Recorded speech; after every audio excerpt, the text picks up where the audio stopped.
Continuamos, amigos, con la diplomatura en neuropolítica, materia pensamiento político, y en esta cuarta entrega vamos a analizar un segundo problema que tiene el modelo contractualista que vimos en los dos primeros videos. En el tercer video habíamos visto un primer problema, que es considerar que el súbdito es una máquina biológica. Si es una máquina biológica, entonces ¿qué sentido tiene hablar de libertad, de libre albedrío, que puede ejercer la voluntad para elegir al gobernante, elegir al soberano? Ese modelo se aniquila pensando en el súbdito como una máquina biológica, por más compleja que sea, ¿no? Para complementar algo que habíamos dicho allí, supongamos que tengo este cubo mágico, cubo Rubik, en honor a su creador. Yo puedo tratar de detectar cómo generar o cómo aprenderme la lógica de los algoritmos para resolver el cubo y ponerlo en orden, que es colocando todas las caras con su respectivo color. Ese proceso, que me puede llevar mucho tiempo adquirir esa, comprender la habilidad, finalmente sí puede traducirse en interconexiones nerviosas, y una vez que está interconectado eso, y que aprendí y que hice la rutina y que ya sé cómo se resuelve, entonces bueno, simplemente esas interconexiones operan y efectivamente hay un proceso cerebral. Pero la decisión de primero querer aprender a armarlo y después de efectivamente armarlo y hacer los pasos y complementar y completar los algoritmos, etcétera, eso no forma parte de una interrelación neuronal. Eso forma parte del alma, de la decisión, de la voluntad, de la mente, que en ese caso el modelo contractualista estaría bien justificado. Si somos máquinas biológicas, entonces el sistema de gobierno realmente no tiene sentido, el sistema moderno contractualista, porque ahí no operaría la voluntad. Ahora, ese era un primer problema que quise señalar en este curso. En este caso, quiero señalar otro problema que surge, que es el problema de las masas, la sociología de las masas, la irrupción de las masas fundamentalmente del siglo XX. Y para eso lo que quiero es que analicemos dos textos extraordinarios. Cada bibliografía que les comento, yo simplemente cito algún párrafo, pero ustedes traten de leerlo, porque es una experiencia muy enriquecedora, son bellísimos. Estos autores son eruditos, tienen una capacidad para expresarse y también para hacerlo interesante el contenido. En este caso, quiero comentarles una obra de Sigmund Freud, muy conocida, La psicología de las masas y análisis del yo. Es un texto de 1921, o sea, bien siglo XX, ¿no? Adelantándose un poco a los procesos de masa del siglo XX. En este texto, Freud lo que hace es basarse en otro texto de un tal Gustavo Le Bon, del año 1896, donde se hace una interpretación de lo que es este fenómeno de masas, ¿no? Pero Freud utiliza este texto de Le Bon para justificar su teoría psicoanalítica. O sea, a Freud no le interesa la política, simplemente va a utilizar el análisis de ese texto de Le Bon para justificar su modelo teórico, que es la existencia del inconsciente. La teoría del inconsciente, entonces, tiene otra evidencia más en el fenómeno de las masas, ¿no? Entonces, en síntesis, para Freud el fenómeno de las masas es una irrupción impulsiva, irracional, pero que tiene una base en el inconsciente. Veamos qué decía Le Bon y que lo utiliza Freud. él dice que una de las causas del cambio, porque sucede un cambio del alma individual al alma colectiva. Vamos a mencionar las 3 causas que dice Le Bon, pero quiero leerles una parte. Dice: el más singular de los fenómenos presentados por una masa psicológica es el siguiente: cualesquiera que sean los individuos que la componen, por diversos o semejantes, que puedan ser su género de vida, sus ocupaciones, o por diversos, o su carácter o su inteligencia, el solo hecho de hallarse transformados en una multitud les dota de una especie de alma colectiva. Es otra alma, distinta de la individual. Esta alma les hace sentir, pensar, obrar de una manera por completo distinta de cómo sentiría y pensaría y obraría cada uno de ellos aisladamente. Así hay como en el fenómeno de las masas hay una transformación del alma individual al alma colectiva. ¿Y cómo opera esto? ¿Por qué? ¿Cuáles son las causas de esa transformación? Número 1, dice Le Bon, y lo reafirma Freud, es el número. Ese número gigantesco.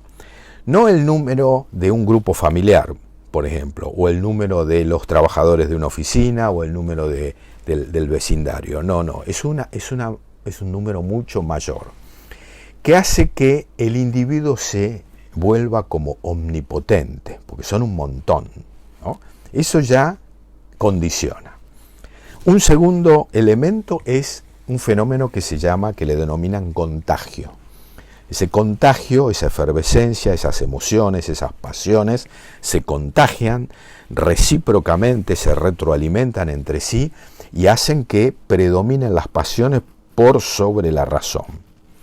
Y un tercer elemento que menciona Le Bon es la sugestión, casi como una hipnosis, donde se pierde la conciencia, o en términos de Freud dice que en vez de, utilizando terminología psicoanalítica, lo que se pierde es el super yo.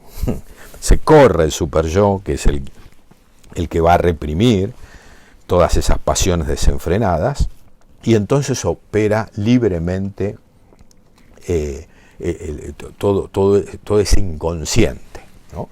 O sea que para Freud el fenómeno de las masas es una evidencia de la presencia del inconsciente en los individuos. El análisis continúa, el texto es extraordinario, como les digo, léanlo, lo van a disfrutar. Hace un análisis de 2 masas, 2 ejemplos de masas de la iglesia y del ejército, ¿no? Y dice que hay 2 vínculos ahí, eróticos. Recordemos que para Freud todo es erótico, ¿no? Aún el amor del jefe de la iglesia hacia sus miembros, sus feligreses, ¿no? En este caso el jefe de la iglesia sería la divinidad, Cristo. Dice que tanto en la iglesia como en el ejército, el comandante general, ejercen un amor hacia todos los individuos de la masa. Y que ese amor es tan fuerte que también aparece un segundo vínculo, que es el vínculo entre los pares, entre los individuos. De manera que cuando desaparece el líder o el jefe, entonces también desaparece el vínculo ese entre los pares. Bueno, y así sigue con el desarrollo que para Freud es la evidencia, o una evidencia más, de su teoría del inconsciente, o de la validez de la teoría del inconsciente. Ahora, ¿qué pasa con las masas según la política, que es lo que nos interesa a nosotros? Nosotros no estamos haciendo un análisis psicológico del fenómeno, sino el análisis político. ¿Por qué este fenómeno provoca algo que es, como un defecto del modelo contractual? La irrupción de las masas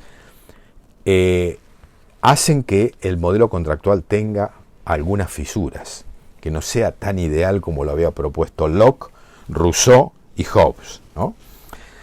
Lo que se ve políticamente que las masas no buscan ser libres. No buscan ser libres. Las masas están esperando como un nuevo padre. Eso dice Freud. Ese fenómeno de ese líder es como un papá, que satisfaga sus anhelos y sus necesidades. Ese nuevo padre es el líder carismático. Insisto, Freud no hace un análisis político, el análisis político lo estamos haciendo nosotros.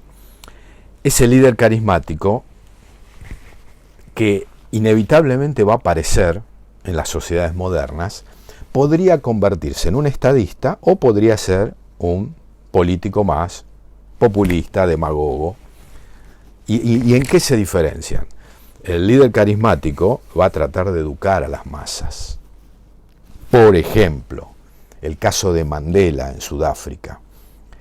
Mandela les proponía a sus seguidores, y que tenía un carisma notable, que adopten la figura del perdón como medio de pacificar la nación y lograr entonces la convivencia pacífica. Eso es un estadista. Era un líder carismático, pero también era un estadista. Ahora, el líder carismático también puede promocionar y fomentar todo ese fervor irracional a favor de su figura y potenciarla, con lo cual entonces, bueno, dejó de ser estadista y bueno, ahí su misión educativa, pedagógica, bueno, queda totalmente anulada. Y el defecto de esa irrupción de las masas se potencia mucho más. Entonces, desde el punto de vista político, es como si hubiera una vuelta al estado de naturaleza, ¿no? Parecido al estado de Hobbes, donde las pasiones son superiores a la razón y que eso provoca que haya conflicto, que haya guerra. Ahora, un segundo texto, que quiero que nos detengamos brevemente, no tenemos mucho tiempo, también escrito a principios del siglo XX, el texto de La rebelión de las masas, de José Ortega y Gasset, también un texto extraordinario, que se hizo muy famoso en su época y fue anticipador de los fenómenos de masas que ocurrieron en el siglo XX. Ortega lo que hace en ese texto es denunciar la superficialidad, el conformismo y el menosprecio hacia el que piensa distinto, porque el modelo contractualista y las democracias liberales lo que lograron es elevar el nivel de vida de los súbditos. Ahora, ese nivel de vida elevado después parece que irrumpe después en las masas, que obtienen un montón de beneficios que antes no tenían y que pareciera que, los tuvieron, que no tienen que esforzarse por obtenerlo, ¿no? Entonces, leo algunas frases de Ortega, que me las anoté aquí. Ser diferente es indecente. La masa arrolla todo lo diferente.